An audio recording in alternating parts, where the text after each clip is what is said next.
MLA Vazhoor സോമന നാടിന്റെ യാത്രാമൊഴി സംസ്കാരം അല്പസമയത്തിനകം സംസ്കാരം നടക്കും. അവിടെ നിന്നുള്ള വിവരങ്ങളുമായി ഇപ്പോൾ രാഹുൽ വിജയൻ ചേരുന്നുണ്ട്. രാഹുൽ,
രാഹുൽ വിജയൻ ഇപ്പോൾ വിവരങ്ങളുമായി ചേരുന്നുണ്ട്.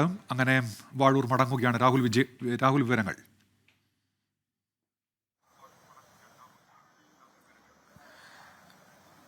ഉന്മേഷ്, ഈ അന്ത്യവിശ്രമത്തിനായിട്ട് ഒരുക്കിയിരിക്കുന്ന കല്ലറയിലേക്ക് ഈ മൃതദേഹം മാറ്റുകയാണ്. ഇപ്പോൾ സംസ്ഥാന സർക്കാരിന്റെ ഔദ്യോഗിക ബഹുമതികൾ നൽകുകയായിരുന്നു, ഗാർഡ് ഓഫ് ഓണർ കൊടുക്കുകയായിരുന്നു. അതിനുശേഷം മൃതദേഹം ഈ കല്ലറയിലേക്ക് മാറ്റുകയും ചെയ്തിട്ടുണ്ട്. നമ്മൾ ആദ്യമേ പറഞ്ഞ പോലെ തന്നെ വാഴൂർ സോമന്റെ ഒരു ആഗ്രഹമായിരുന്നു, മരണം സംഭവിക്കുകയാണ് എങ്കിൽ CPI മുൻ നേതാവായിട്ടുള്ള SK ആനന്ദന്റെ സ്മൃതി മണ്ഡപമുണ്ട്, പഴയ പാമ്പനാറിലാണ്. അവിടെ അതിനോട് ചേർന്ന് തന്നെ തന്റെ മൃതദേഹവും സംസ്കരിക്കണമെന്നുള്ള ആഗ്രഹം അദ്ദേഹത്തിനുണ്ടായിരുന്നു. അത് ബന്ധുക്കളോട് പറയുകയും ചെയ്തിരുന്നു.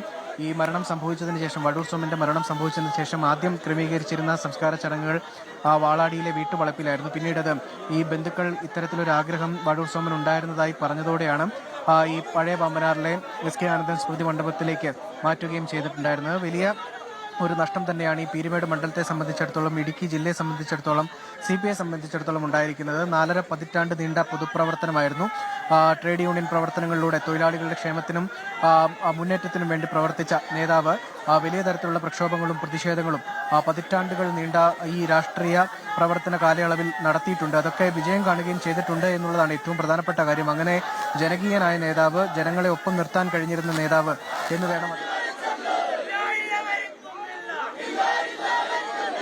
ആവശ്യമുണ്ടെങ്കിലും ആളുകൾക്ക് ഏത് സമയവും ഓടിയെത്താൻ കഴിഞ്ഞിരുന്ന ഒരു നേതാവെന്ന നിലയിലായിരുന്നു വാഴൂർ സോമനെ ഓരോരുത്തരും കണ്ടിരുന്നത്. സ്വദേശം കോട്ടയം ജില്ലയിലെ വാഴൂരാണെങ്കിലും പതിറ്റാണ്ടുകൾക്ക് മുമ്പ് തന്നെ അദ്ദേഹം പീരുമേട്ടിലേക്ക്, വണ്ടിപ്പെരിയാറിലേക്ക് താമസം മാറുകയും കർമ്മമണ്ഡലം അങ്ങോട്ടേക്ക് ആക്കുകയും ഒക്കെ ചെയ്തിട്ടുള്ള ആളാണ്. എന്തായാലും അതൊരു വലിയ നഷ്ടം, അദ്ദേഹത്തിന്റെ വിയോഗം അപ്രതീക്ഷിതമായി സംഭവിച്ചതാണെന്ന് ഓരോരുത്തർ പറയുന്നത്. ഉൾക്കൊള്ളാൻ പലർക്കും കഴിഞ്ഞിട്ടില്ല എന്നുള്ളൊരു വസ്തുത കൂടിയാണ്. TRND എസ്റ്റേറ്റിലുണ്ടായ വലിയ പ്രതിഷേധങ്ങൾക്കൊടുവിൽ പോലീസ് മർദ്ദനത്തിൽ ക്രൂരമർദ്ദനത്തിനൊടുവിൽ വലിയ പരിക്കേൽക്കുകയും അദ്ദേഹത്തിന്റെ നടത്തത്തെ പോലും അത് ബാധിക്കുന്നു. രാഹുൽ വിജയനാണ് ഇപ്പോൾ വിവരങ്ങൾ നൽകിക്കൊണ്ടിരിക്കുന്നത്. വാഴൂർ സോമൻ അങ്ങനെ മടങ്ങുകയാണ്. പീരുമേടിന്റെ MLA, തോട്ടംതൊഴിലാളികൾക്ക് വേണ്ടി എല്ലാ കാലത്തും നിലയുറപ്പിച്ച നേതാവ്. നന്നേ ചെറുപ്പത്തിൽ AISF-ലൂടെ അദ്ദേഹം രാഷ്ട്രീയ രംഗത്തെത്തിയതാണ്. അതിനുശേഷമാണ് തോട്ടം തൊഴിലാളി രംഗത്തേക്ക് പാർട്ടി അദ്ദേഹത്തെ നിയോഗിക്കുന്നത്. അങ്ങനെയാണ് അദ്ദേഹം ഹൈറേഞ്ചിൽ എത്തുന്നത്. അവിടെ എത്തി അദ്ദേഹം തൊഴിലാളികൾക്കിടയിൽ പ്രവർത്തിച്ചു. തുടക്കകാലത്തൊട്ടേറെ കഠിനമായ ജീവിതാനുഭവങ്ങളിലൂടെ കടന്നു പോകേണ്ടി വന്നു. പോലീസിൻ്റെ ക്രൂരമർദ്ദനം ഏറ്റുവാങ്ങേണ്ടി വന്നു. പക്ഷേ അപ്പോഴൊന്നും തളരാതെ അദ്ദേഹം മുന്നോട്ട് പോയി, പാർട്ടി വളർത്തി, അവിടെ തൊഴിലാളി പ്രസ്ഥാനത്തിന് അടിത്തറ പാകി. അങ്ങനെ തോട്ടം തൊഴിലാളികൾക്കിടയിൽ വലിയ ജനസ്വാധീനമുള്ള ഒരു നേതാവ് മടങ്ങുകയാണ്. ജനഹൃദയങ്ങളിൽ ഇടം നേടിയ രാഷ്ട്രീയ നേതാവായിരുന്നു വാഴൂർ സോമൻ. ആ മണ്ഡലത്തിൽ സുപരിചിതനായിരുന്നു. അദ്ദേഹം പ്രസംഗങ്ങളിലൊക്കെ അവിടെ ആളുകളെ പേരെടുത്ത് വിളിച്ച് സംസാരിക്കുന്നത് പതിവ് കാഴ്ചയായിരുന്നു. അങ്ങനെ ജനഹൃദയങ്ങളിൽ ഇടം നേടിയ നേതാവാണ്. രാഹുൽ തുടരുന്നുണ്ട്. രാഹുൽ, വിവരങ്ങൾ. കുഞ്ഞിച്ച് സൂചിപ്പിച്ചതുപോലെ തന്നെ മണ്ഡലത്തിലെ ഓരോ ആളുകളെയും പേരെടുത്തറിയാവുന്ന അല്ലെങ്കിൽ അത്ര കണ്ട് പരിചയമുള്ള, അത്ര കണ്ട് അടുപ്പമുള്ള, ആത്മബന്ധമുള്ള ആളായിരുന്നു ഈ വാഴൂർ സോമൻ MLA എന്നുള്ള കാര്യത്തിൽ യാതൊരു സംശയമില്ല. നമ്മളാണെങ്കിൽ പോലും പലപ്പോഴും അദ്ദേഹത്തെ ഓരോ പരിപാടികൾക്ക് സമീപിക്കുമ്പോഴും ഓരോ വാർത്തയുമായി ബന്ധപ്പെട്ട വിഷയങ്ങൾ സമീപിക്കുമ്പോഴും അദ്ദേഹത്തിന്റെ സമീപനങ്ങൾ അദ്ദേഹത്തിന്റെ പ്രതികരണങ്ങളൊക്കെ അത്തരത്തിലായിരുന്നു. സാധാരണക്കാരനായിട്ടുള്ള ഒരാൾ, അങ്ങനെയുള്ള ഒരാൾക്ക് മാത്രമേ ജനങ്ങൾക്കിടയിൽ ഇത്ര സ്വാധീനം ചെലുത്താൻ കഴിയുകയുള്ളൂ, ഇത്രയും ആളുകളിൽ ഒരു ജനകീയനായി മാറാൻ കഴിയുകയുള്ളൂ. അദ്ദേഹത്തിന് യാത്ര പോലും അങ്ങനെയായിരുന്നു. സാധാരണക്കാരുടെ വാഹനമായി ജീപ്പിലായിരുന്നു അദ്ദേഹം ഈ പീരുമേട് മണ്ഡലം. രാഹുൽ, ശബ്ദത്തിൽ ചെറിയ പ്രശ്നമുള്ളത് കൊണ്ടാണ്. അങ്ങനെ വാഴൂർ സോമന് വിട നൽകുകയാണ്. നാളെ സംസ്കാരം നടക്കാൻ പോകുന്നു. പോലീസ് ഇപ്പോൾ ഔദ്യോഗിക ബഹുമതി നൽകി കഴിഞ്ഞിരിക്കുന്നു.